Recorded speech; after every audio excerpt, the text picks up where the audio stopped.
অনেকেই আছেন ওটস খেতে পছন্দ করেন না।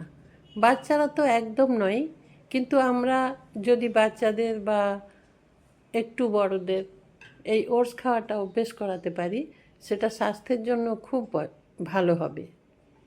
সেই জন্য আমি আপনাদের সাথে আজ একটা ওটসের রেসিপি শেয়ার করব, যেটা আপনার বাচ্চা থেকে বয়স্ক সবাই খুব ভালোভাবে খাবে, আবার আপনাকে অনুরোধ করবে এই রেসিপিটা বানানোর জন্য। তার জন্য আমি 2টো আম নিয়েছি আর মেজারিং কাপের 1 কাপ ওটস নিয়েছি। এই ওটস মিক্সার গ্রাইন্ডারের জারে দিয়ে দিলাম, দিয়ে ওটা ভালো করে গুঁড়ো করে নেব। আর এদিকে আমটা কেটে নেব। এই 2টো আম কেটে নেব, বোঁটার অংশ বাদ দিয়ে 2টো আমের দুদিক থেকে কেটে নিয়ে যে 4টে পিস হবে, ওই 4টে পিস আমি নেব এখান থেকে। সেই জন্য আমি কেটে দিচ্ছি। এই যে এইভাবে 4টে পিস বার করে নেব 2টো আম থেকে। প্লিজ আমার ভিডিওটা লাইক দিয়ে কন্টিনিউ করুন। দেখুন এখানে 4টে পিস নিয়েছি। এখন একটা চামচ দিয়ে আমের ভেতরের অংশ নিয়ে নেব, খোসাটা বাদ দিয়ে দেব। এইভাবে ভেতরের অংশটা বার করে নেব আর খোসাটা এই যে বাদ দিয়ে দিলাম। এইভাবে 4টে পিস থেকে আমের শাঁসটা বার করে নিতে হবে। তারপর এটা একটু ছুরি দিয়ে কেটে কেটে নেব, ছোট ছোট করে। না কাটলেও হবে, এভাবেও দিয়ে দেব। মিক্সার গ্রাইন্ডারের জারে দিয়ে এটা একটা পেস্ট বানিয়ে নিতে হবে, সেই জন্য একটু কেটে দিচ্ছি আর কি। না কাটলেও অসুবিধা নেই, পুরো গোটা গোটা জারে দিয়ে দিতে পারেন। একটু কেটে নিলাম। এখন ওটা আমাদের মিক্সিং জারে দিয়ে পেস্ট করে নিতে হবে। তার জন্য মিক্সিং জারের মধ্যে যে ওটস গুঁড়ো করেছি ওটা একটা বোলের মধ্যে নিয়ে নিতে হবে। এটা নিয়ে নিলাম। এটা নেওয়ার পর ওই আম মিক্সিং জারে দিয়ে দেব, দিয়ে একটা স্মুথ পেস্ট বানিয়ে নেব। এই আমের মধ্যে একদম আঁশ নেই, যদি আঁশ থাকতো তাহলে এটা পেস্ট বানানোর পরে ছেঁকে নেওয়ার প্রয়োজন পড়তো, কিন্তু আমটার মধ্যে একদম আঁশ নেই, সেই জন্য এটা আর ছেঁকে নিতে হবে না, পেস্ট বানিয়ে নিলেই হবে। চলুন এখন আমটা পেস্ট বানিয়ে নিই। আমের পেস্ট বানিয়ে নেব। এদিকে ওটসের যে আটা রেখেছি, এই আটার মধ্যে কিছুটা গমের আটা আমাদের মিশিয়ে দিতে হবে। তার জন্য আমরা একটু গমের আটা নিয়ে নেব, নিয়ে এই ওটসের মধ্যে দিয়ে দেব। মেজারিং কাপের হাফ কাপের থেকেও অল্প একটু কম নিয়েছি। যতটা ওটস দিয়েছি তার হাফের থেকেও একটু কম আটা দিয়েছি। এটা গমের আটা। আপনারা চাইলে ময়দা দিতে পারেন, কিন্তু সেক্ষেত্রে এটা তো আর হেলদি থাকবে না। ময়দা খাওয়াটা আমাদের শরীরের জন্য খুব একটা ভালো না, সেই জন্য আমি আটা দিলাম। আর তার মধ্যে প্রয়োজন মতো নুন দিয়ে দিয়েছি। নুনের পরিমাণটা একটু কমই দেবেন, কারণ আমটা খুব মিষ্টি, আর মিষ্টি খাবারে নুনের পরিমাণটা একটু কম দিলেই বেশি ভালো স্বাদ হয়। তারপর দিয়ে দিলাম ওই বেটে রাখা আমের পাল্পটা দিয়ে দিলাম, দিয়ে ভালো করে মেখে নেব। আর এটা একটা ব্যাটার বানাবো, তার জন্য এখানে আমি ব্যবহার করব দুধ। অল্প অল্প দুধ দিয়ে ব্যাটারটা বানিয়ে নিতে হবে।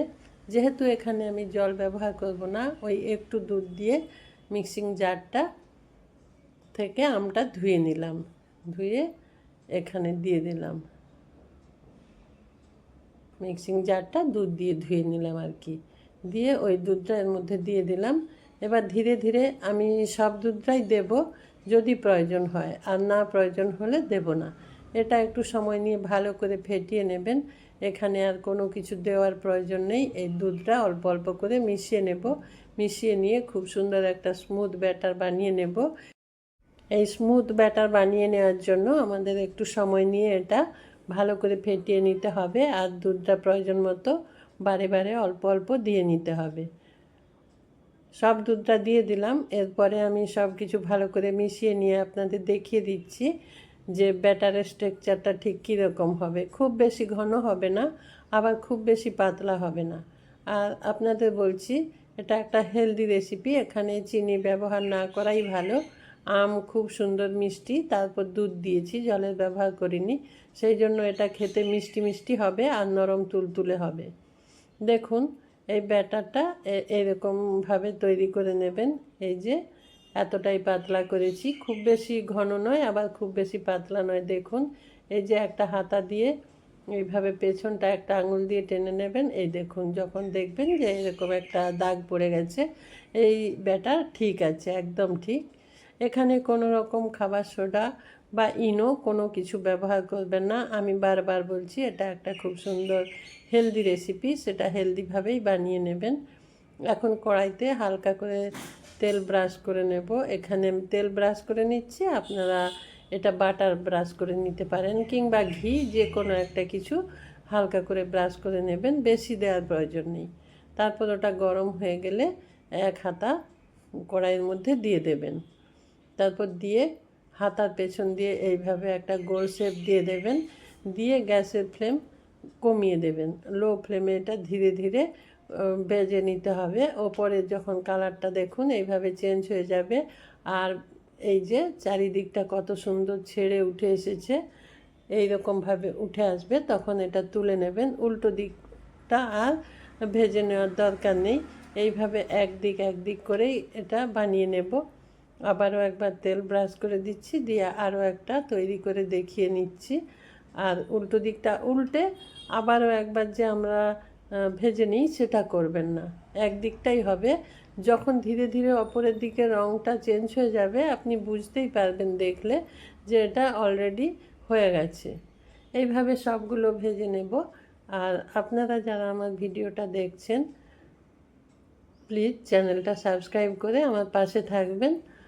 আর আমার সমস্ত রান্নার আপডেট পাওয়ার জন্য পাশে থাকা বেল আইকনটা প্রেস করে দেবেন। এই রেসিপি একবার ট্রাই করার অনুরোধ রইল। বাচ্চা থেকে বয়স্ক সবাই পছন্দ করবে, আপনাকে বারবার অনুরোধ করবে এই রেসিপি রান্না করার জন্য।